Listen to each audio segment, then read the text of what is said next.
Greetings and welcome to CITAM Church Online. This is the Anchored Man. My name is Mr. Cole, and I'm here with my wonderful friend, the MBA herself. Hi, Cole. How are you? Fine, thank you. Yeah. Tell the people your name and what you do and why you're here. You've been saying it over and over. Thank you. My name is Faith Nashipae. Yeah. I am the Men and Boys Ambassador.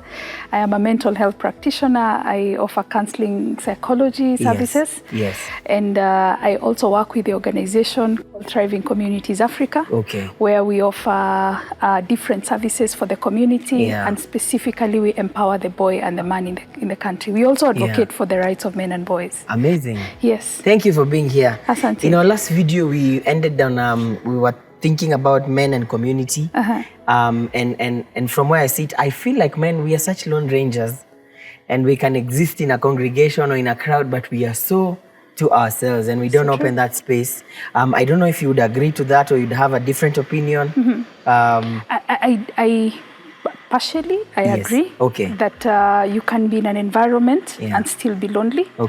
I would also say, yes, men act as though they are okay when they are alone. Yes. But many times they're not okay. All right. Now it seems like loneliness is an essential part of being a man. But is it essential?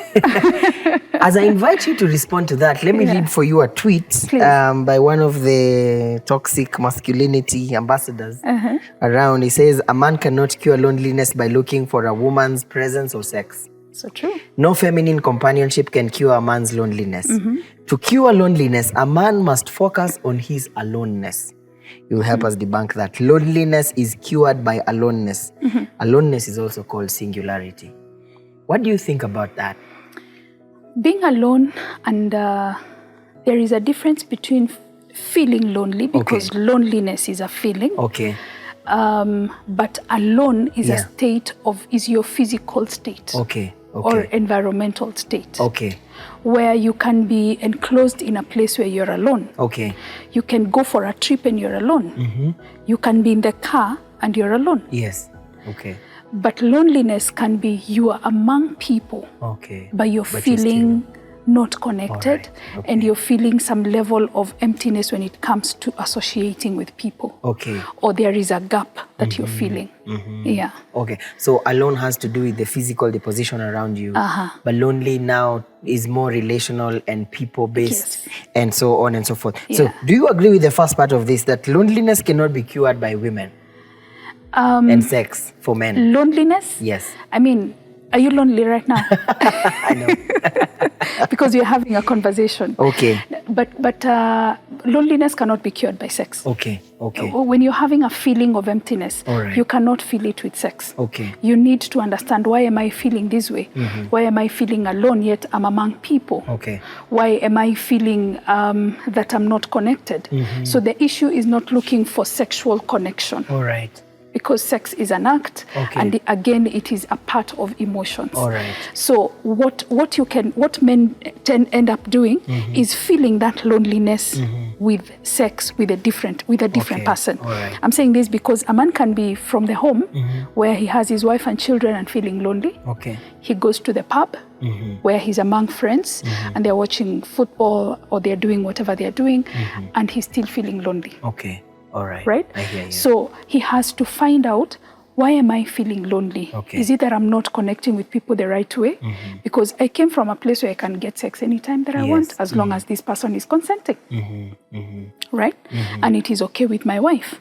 So if we agree, I mean, but men tend to look for a solution with that other woman. In the process of looking for a solution with that other woman, they spoil their base. So the idea is, why am I feeling this way? Then when you are able to answer that question, then you look at, how do I sort it out? Because we have solutions within ourselves and within our systems. We only don't look closely. Or we don't know how to identify the problem and the solution for ourselves. But when it comes to the state, when it comes to other systems, we're very good at doing it. Amazing.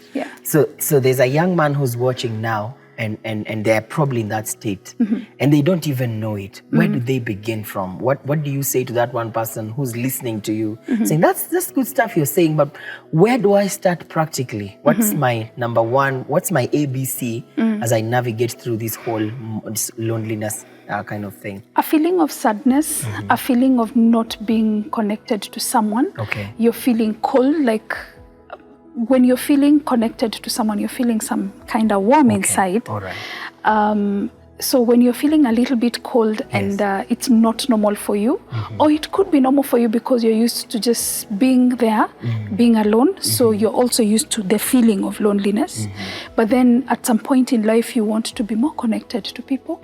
You have the desire, because it's an innate desire to human to be connected, to be relational. So you want to be a little bit more relational with people.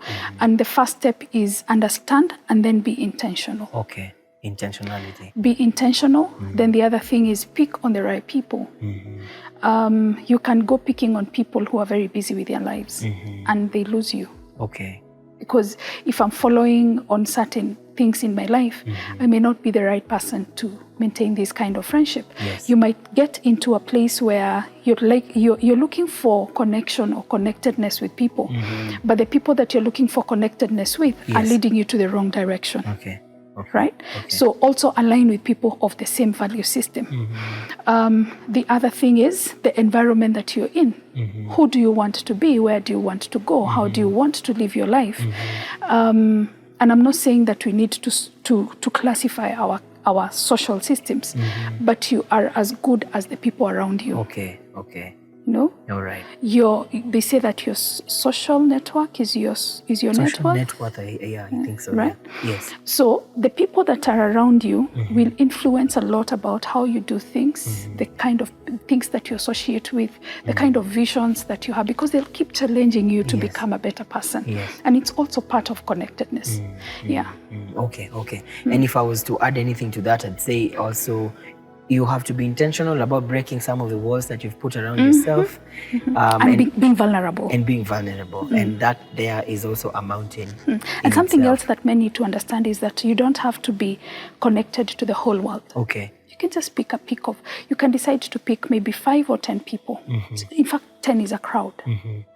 You'll find that even me, who seems like I am open to so many people, I have very few people that can tell you my ABC. You know, they can tell you exactly this is where Faith is at and this is what she's going through, and she needs our support. Or if she calls around this time, we need to step in. Or she's okay.